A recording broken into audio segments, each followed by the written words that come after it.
Everyone, আসসালামু আলাইকুম। Welcome back to my new blog. আশা করি সবাই ভালো আছেন। আমরা আলহামদুলিল্লাহ এই তো ভালো আছি। আবারও চলে আসলাম দিয়া আলম ব্লগের নতুন আরও একটি ভিডিও নিয়ে আপনাদের মাঝে। কাছে এবং দূরে, দেশ এবং দেশের বাহিরে থেকে এই মুহূর্তে যে যেখান থেকে আমার ভিডিওটি দেখছেন কিংবা পরবর্তীতে দেখবেন, সবাইকে জানাই অনেক অনেক ভালোবাসা এবং অসংখ্য ধন্যবাদ। তো চলুন আজকের ভিডিওটি শুরু করছি। সকাল থেকে একটু আমি ভিডিও শ্যুট করছিলাম, তো তাই একটুখানি আপনাদের সাথে সেটা শেয়ার করে দিলাম। আর হচ্ছে গিয়ে ঘুম থেকে উঠে নাস্তা করে একটু গাছে পানি দিয়ে আসলাম। তারপরে এখানে পুঁই শাক নিয়েছি, পুঁই শাকগুলো আমি ক্লিন করব আর ডাটাগুলো আমি রেখে দেব। এমনিতেই মাটিতে রেখে দিলে এগুলো থেকে আবার গাছ দেবে। তো আমি এগুলোকে ক্লিন করে নেব। তারপরে আমি রান্না করব চিংড়ি মাছ আলু দিয়ে, সেটা আপনাদের সাথে শেয়ার করব আর গল্প করতে করতে রান্নাটা শেষ করব। তো দেখতেই পাচ্ছেন এখানে পুঁই শাক ক্লিন করছি।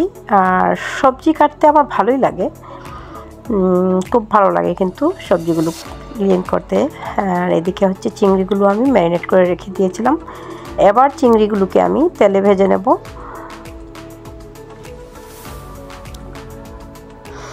তো যারা যারা ধৈর্য সহকারে ভিডিওটি লাইক দিয়ে দেখছেন, সবাইকে অনেক অনেক ভালোবাসা এবং অসংখ্য ধন্যবাদ।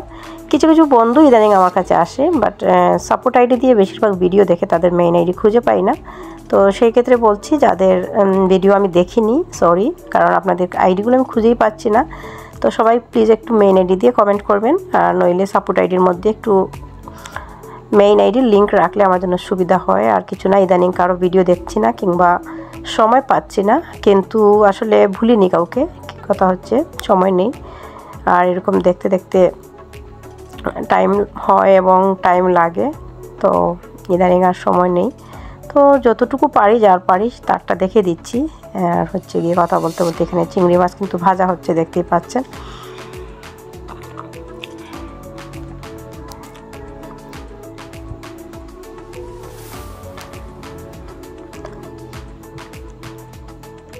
রান্না বাড়া আসলে সবাই জানি আমরা, এক একজনের রান্নার ধরন এক এক রকম, এটাই আর কিছু না।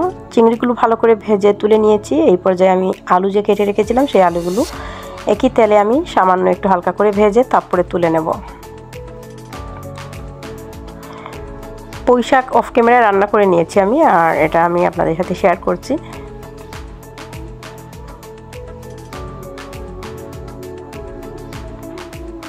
হালকা করে আলুগুলো ভেজে তুলে নেব।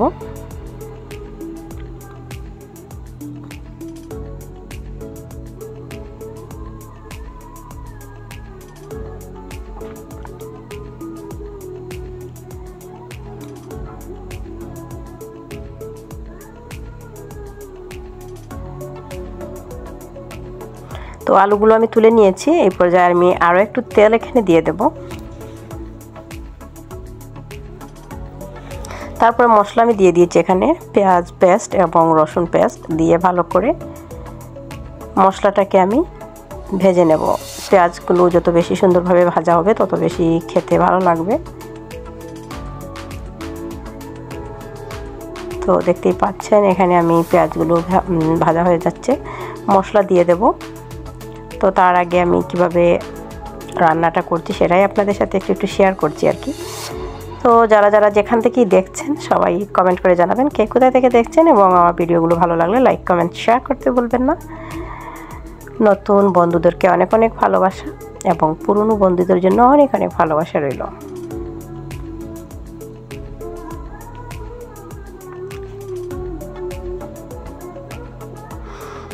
তো এখন আমি মশলা দিয়ে দেব। পেঁয়াজটা কিন্তু অলরেডি ভাজা হয়ে গেছে। আসলে আমি ভয়েস দিচ্ছি, মাইক বাজছে তো হয়তো ডিস্টার্ব হবে কিংবা শোনা যাবে, তো কেউ কিছু মনে করবেন না। মশলা দেওয়ার আগে একটুখানি পানি দিয়ে দিলাম, যাতে করে মশলা দেওয়ার পর মশলাটা পুড়ে না যায়, সেই কারণে।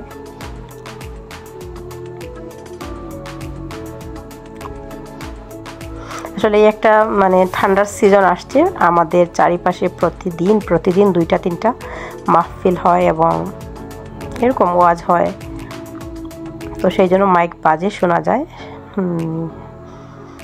তারপর এখানে পরিমাণ মতো লবণ দিয়ে দিলাম। রান্না তো সবাই জানি, সবাই যেভাবে সাধারণত রান্না করি ওইভাবে আমিও রান্না করি।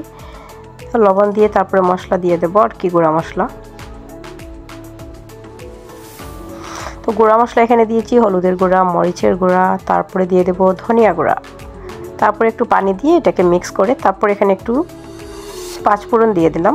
আপনারা চাইলে জিরা দিতে পারেন, যার যেটা পছন্দ। আমি এখানে অল্প করে একটু পাঁচফোড়ন দিয়ে দিয়েছি। এবার আবারও মিক্স করে নিচ্ছি মশলাটা। তো মশলাটাকে ভালো করে ছাকানাকা নাড়তে হবে। নাড়তে নাড়তে যত সুন্দর নাড়ার টেস্ট আসবে তখনই আমি দিয়ে দেবো আলু। এবার দিয়ে দিলাম কয়েকটা কাঁচামরিচ, আর আবারও ছাকানাকা করে নাড়তে হবে।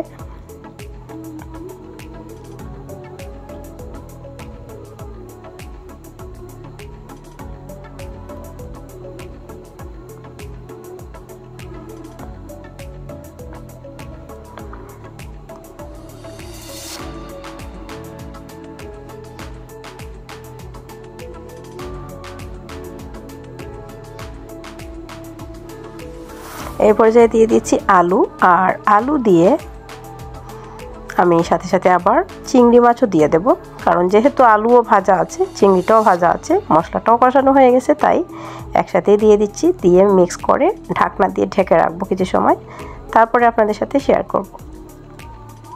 তো যারা যারা ধৈর্য সহকারে এখনো পর্যন্ত ভিডিওতে আছেন সবাইকে অনেক ভালোবাসা এবং অসংখ্য ধন্যবাদ। ভিডিও কিন্তু আমার গ্যালারিতে অনেকটাই আছে, বাট আমি এডিট করতে পারতেছি না, সময় পাচ্ছি না, তাই ভিডিও দিতে পারছি না ঠিক মতো। আর তাড়াহুড়ো করে ভিডিও এডিট করি, আবার আপলোডও দিয়ে এটাই করি ইদানিং। কিছু করার নেই, যাই হোক দেখা যাক কী হয়। এবার ঢাকনা দিয়ে ঢেকে রাখলাম। তারপরে দেখুন ঢাকনাটা খুলে আপনাদের সাথে ফাইনালি দেখাচ্ছি কতটা সুন্দর এবং লোভনীয় হয়েছে, টেস্টি এই চিংড়ি মাছের আলুর ঝোল। তো ঝোল নয়, এটা একদম শুকনোই হয়েছে আর কি।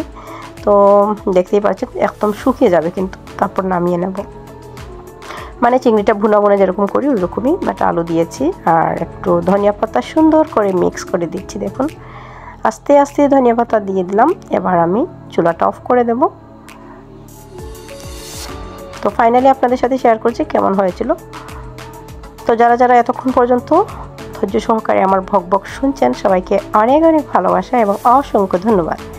সবাই ভালো থাকবেন, সুস্থ থাকবেন এবং সবসময় সবাই দিয়া আলম ব্লগের সাথেই থাকবেন। দিয়া আলম ব্লগও সবার সাথে আছে এবং থাকবে ইনশাল্লাহ। নেক্সট আরও একটি নতুন ভিডিও দেখার আমন্ত্রণ জানিয়ে আজকের ভিডিওটা আমি এখানে এন্ড করব। সেই অবধি সবাই ভালো থাকবেন, নিরাপদে থাকবেন। তো ফাইনাল লুক দেখতেই পারলেন কতটা সুন্দর এবং ইয়াম্মি হয়েছে। মশলা একটা ভাব চিংড়ি মাছের।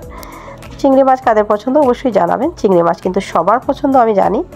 চিংড়ি খায় না এমন কোনো মানুষ নেই, চিংড়ি মাছ সবারই পছন্দ।